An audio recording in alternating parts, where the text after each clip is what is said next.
Kenny kính chào tất cả cô chú anh chị bà con cô bác gần xa. Kenny kính chúc tất cả quý vị thật là nhiều sức khỏe. Hôm nay có dịp đến để mà thăm viếng một cái đập thủy điện lớn thứ hai trong nước Mỹ có tên là HOOVER DAM. Thì Kenny sẽ review để cho tất cả các bạn gần xa có thể xem và hiểu biết thêm. Đây là một cái đập thủy điện cung cấp điện cho khoảng 4-5 cái tiểu bang của nước Mỹ.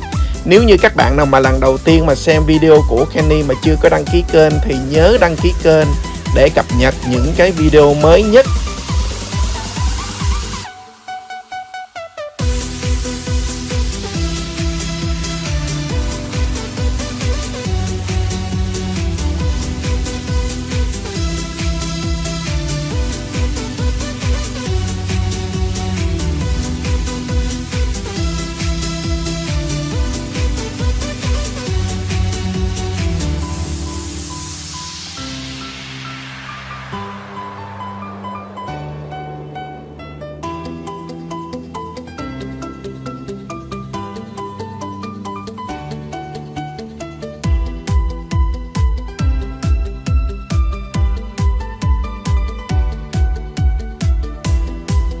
Somebody was gonna check every single person. À, Đó là security kìa. checkpoint nha. It's a security, dude.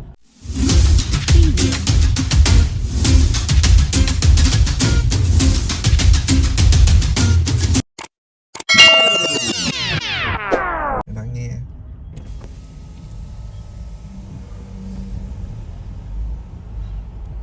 Please go. People waiting.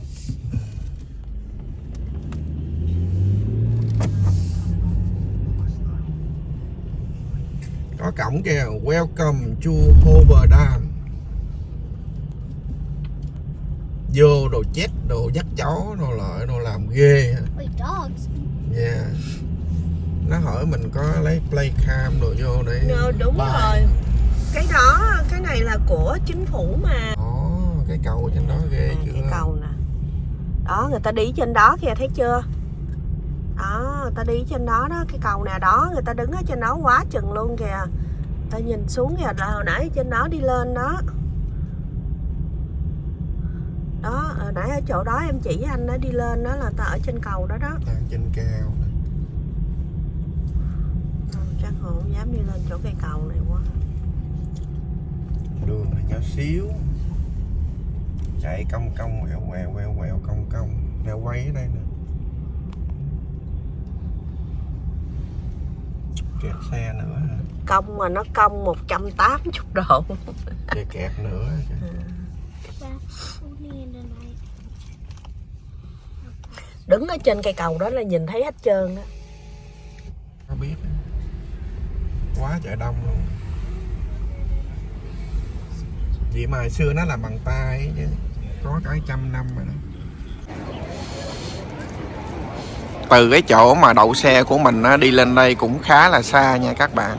Tuốt ở dưới kia luôn á. Khu vực này là khu vực của nhà hàng, ăn uống rồi đi guest room rồi đi toilet rồi nghỉ ngơi đồ ở đây nha. Chứ ngoài ra là không có chỗ nào để đi hết trơn. Hôm nay người ta đi kẹt cứng luôn. Ok. Thấy không? Thấy mấy cái cột điện người ta làm nghiêng. Đó. Đó, thấy chưa? Khu vực này đi guest room nè. Ai mà đi tới đây là cũng hay muốn đi guest room, phải đi vô đây. Xa quá chừng xa luôn. Đậu xe tuốt ở dưới kia. Đi xuống dưới đây rất là xa nha các bạn. Mấy người già mà đi tới đây là muốn đi guest room là chắc tội dữ lắm. Đi không nổi đâu. Ok.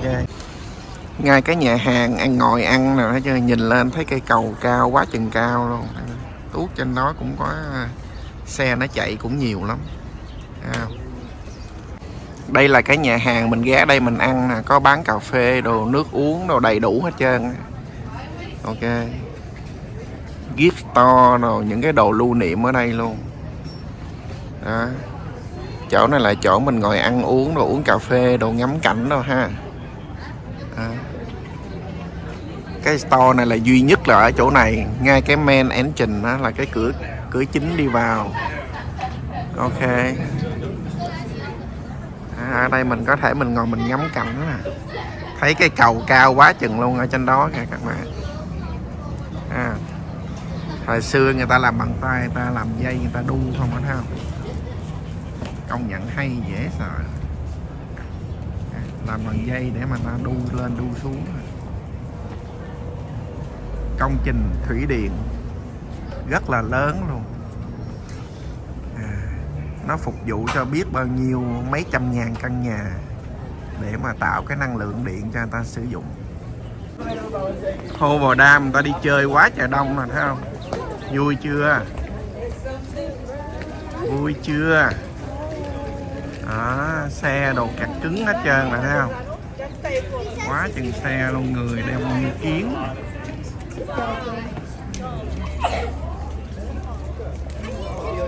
HOOVER DAM.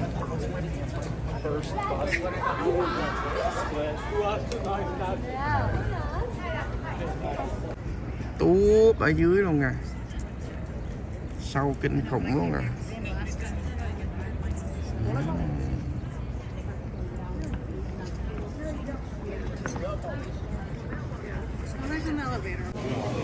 Vô đây phải mua tích kịch nha các bạn, 65 đồng, tích kịch 15 đồng một người.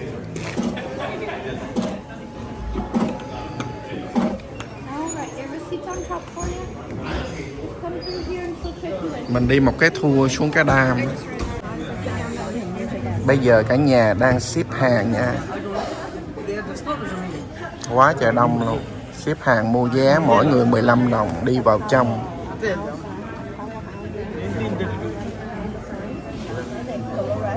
Vô có security check nè nè. Đầy đủ. Trước khi đi vô đây là phải coi movie nè các bạn. Mua vé 15 đồng hoặc là 30 đồng tùy theo loại nha. To a lower and upper basin and leave further negotiations to the states within those basins. This compromise paved the way for the Boulder Canyon project to be constructed. And in 1931, the structure that would one day bear Hoover's name began with an explosion. Not only of black powder and dynamite, but one of human tenacity and ingenuity. It was the largest single contract awarded to that time by the federal government. It took the combined resources of 6 companies, forged into a single contracting entity, to undertake the mammoth project. But before the first shovel of earth could be removed, the Colorado River had to be diverted from its timeless path. The key was to cut 2 tunnels through the canyon walls on each side of the river, each 56 feet in diameter and approximately 4,000 feet long. The 4 tunnels took 2 years to complete.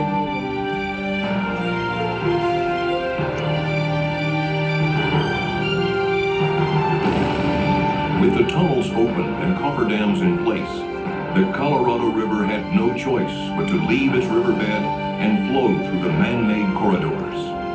With the river diverted, steam shovels dug through as much as 135 feet of silt, mud, and gravel to reach bedrock. And there, Hoover Dam began as a simple square wooden form filled with concrete, followed by more than 3 million cubic yards of concrete over the next 2 years. Add the adjoining structures, and enough concrete was placed to build a 4-foot wide sidewalk around the Earth's equator.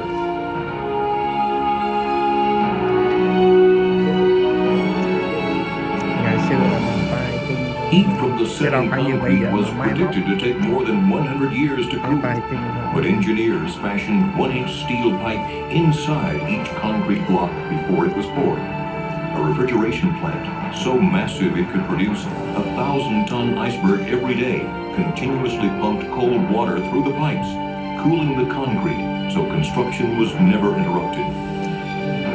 This innovative idea helped the entire structure be completed in just 5 years, 2 years ahead of schedule. Hoover Dam was built with 5 million barrels of cement, 18 million pounds of structural steel, 21 million pounds of gates and valves, and 840 miles of pipe. The scale of some of the equipment was beyond the capacity of American highways and railroads.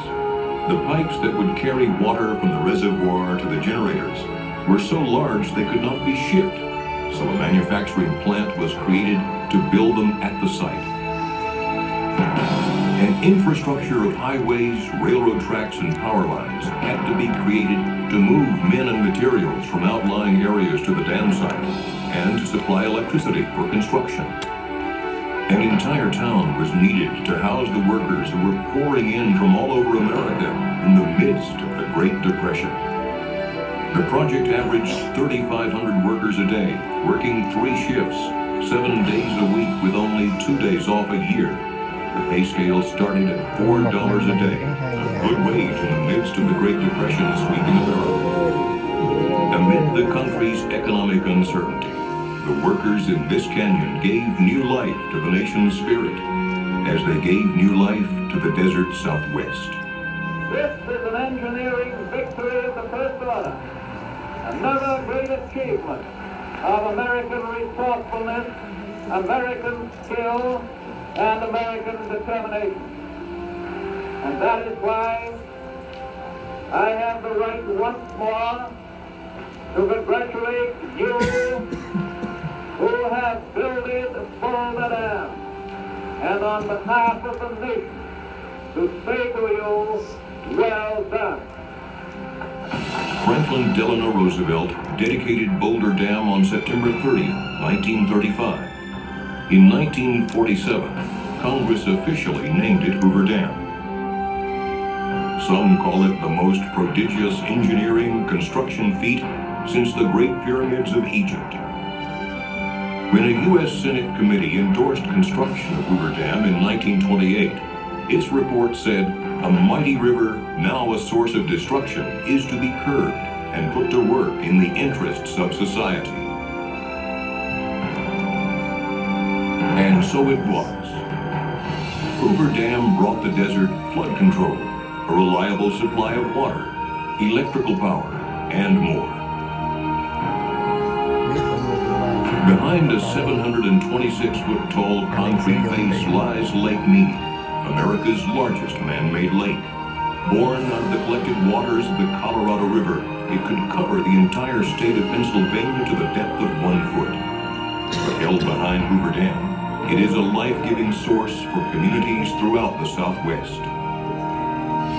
On its way to meet downstream needs, thousands of gallons of water per second flow from Lake Mead through the dam's 17 giant turbines, producing clean, non-polluting hydroelectric power. HOOVER Dam produces almost 4.5 billion kilowatt hours of electricity each year, enough to serve the needs of over 1 million people.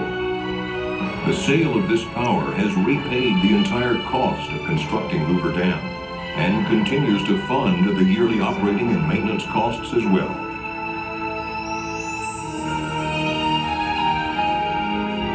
HOOVER Dam helped ensure a future for the communities that settled along the river and the low, flat valleys of Southern California and Southwest Arizona.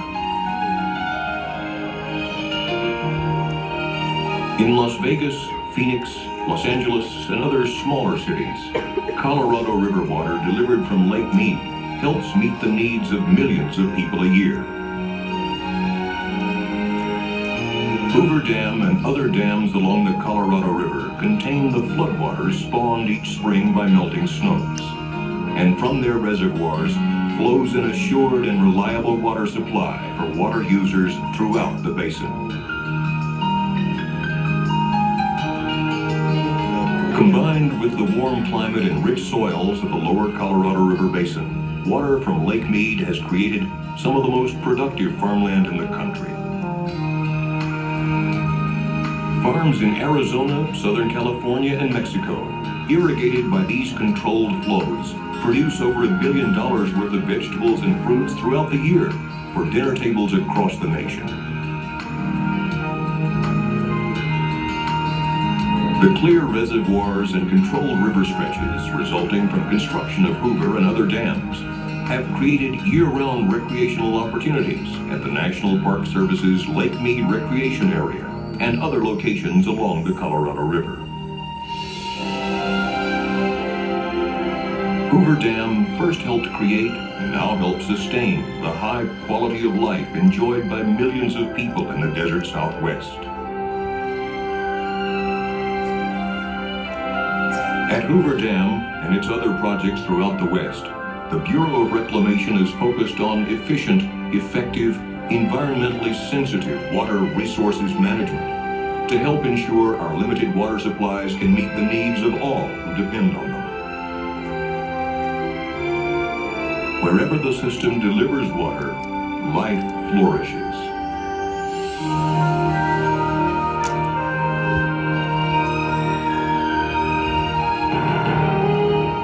Herbert Hoover, engineer, humanitarian, politician, fisherman, and conservationist, believed, as did many others, in a vision where man could affect nature for the good. With every touch of its coarse, concrete skin, and each sparkle that dances behind its crown, Hoover Dam reminds us of the need to dream noble purposes and the strength of the human spirit to achieve great aspirations.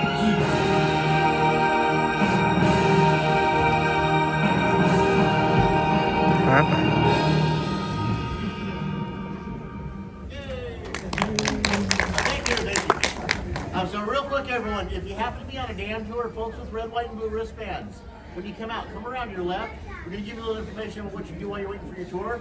Everyone else on the power plant tour, I'm going to get you in line right now. So come on up, I'll help you get in line. Coi movie xong rồi đó, giờ đi ra ngoài. Cái gì? Cái gì? Quá trời người luôn. Từ ở trên mà đi xuống cái thang máy ở đây gần 6.000 feet. Đi cái tour này nó dắt đi. Bây giờ đang đợi cái ông này, ông dắt mình đi nè. Alright, so everybody stand your right hand side, please. Everybody this right this way, okay? I'm fucking it up.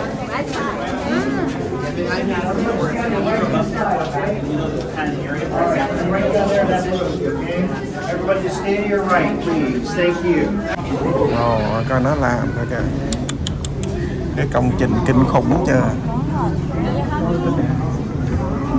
Mấy tiểu bang sử dụng nước luôn. Mình cũng sử dụng nước ở đây luôn, South California, Arizona.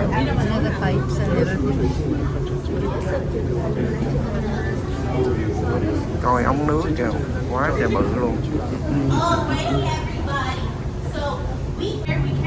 We've entered from that canyon wall and into what we call a diversion tunnel. So we're facing this way. This is 56 feet blasted out with dynamite in diameter, lined with 3 heavy feet of concrete. And where we are right now is called Inter-Nevada Diversion Tunnel. You can't build a dam in the middle of a moving river. You have to first move the river out of the way. And to do that, they would blast out 4 tunnels in the middle of the surrounding canyon. And so then the river would be parted in 4 ways. See that here? So the river would be parted, and when they part the river, that allows them to have construction space clear in the middle of the canyon to make the dam, okay? Let's not let this trip us up here. Lake Mead, that's one and the same as the Colorado River system. It's just a man-made lake made possible by slowing down that Colorado River and capturing the water. Does that make sense to everybody? Okay, so, you know, if wolves could talk and you tell your friends about what you saw in the Hoover Dam, I think it's really exciting. Colorado River was touching this very concrete while the 21,000 workers were making this project. So that's pretty cool, right? So step 1 is rerouting this river. Step 2 is making a watertight construction site. To do that, they made 2 smaller dams to make it kind of watertight here. Okay, so Upper Coffer Dam forces the river into the diversion tunnels. Lower Coffer Dam keeps escaping water out. Then they'd be left with a lot of mud and gook in the inside. So they had to excavate that out, 135 feet thick of nasty, stinky river sludge, throw all that into the hills. Then finally they find bedrock.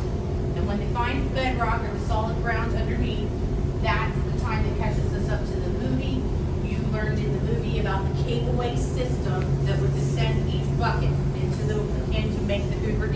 bucket by bucket. That's how good stuff is done, right? Incrementally. But guys, đi quá chừng gì ở dưới hầm 6.000 feet. Nó là hồi xưa nó làm bằng tay đấy. Một năm mà nó nghỉ có 2 ngày thôi, nó cho nghỉ 2 ngày làm suốt ngày đêm luôn.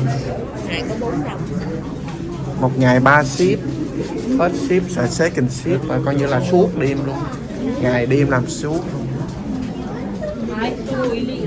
Đó là đi thôi.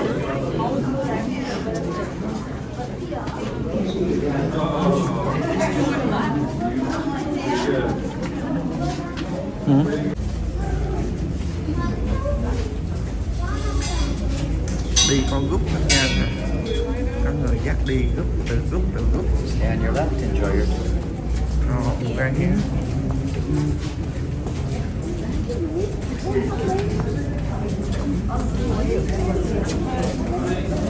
Đi giống như đi hậu đi hả? Đang dưới hầm quá trời.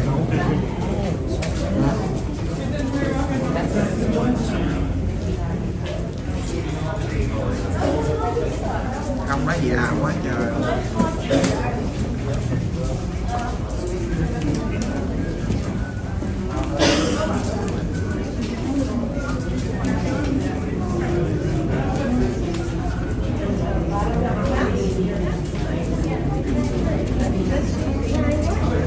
Công trình gì mà nó làm ghê. Nước mình xài mỗi ngày cũng là do ở đây luôn á. The water we use every day là ở đây luôn.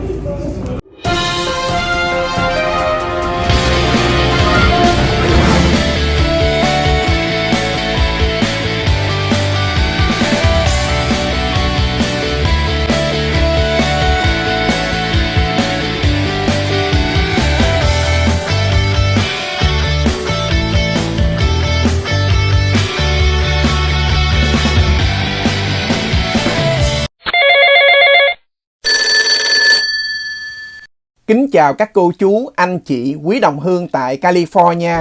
PHAN là một chuyên viên bất động sản trên 18 năm kinh nghiệm. California hiện tại có khoảng 40 triệu người đang sinh sống, đông nhất trong 50 tiểu bang của Mỹ. Thị trường bất động sản tại California luôn tăng vọt một cách nhanh chóng. Cho dù điều kiện của quý vị như thế nào, quý vị cũng có quyền sở hữu cho mình một căn nhà đầu tiên để ở. Quý vị nào muốn bán nhà nhanh, giá cao, tiết kiệm thời gian và tiền bạc, hoặc mua nhà lần đầu với phân lời thấp nhất, hãy liên lạc trực tiếp cho chúng tôi để được tư vấn miễn phí. Nếu quý vị có bất cứ câu hỏi nào liên quan đến mua bán nhà cửa, đất đai, cơ sở thương mại hay công nghiệp, hãy gọi ngay hôm nay tại số phone 626 899 5679. Mọi thắc mắc của quý vị sẽ được giải đáp ngay. Kính chúc quý vị luôn khỏe mạnh, may mắn và thành công. Xin chào và hẹn gặp lại.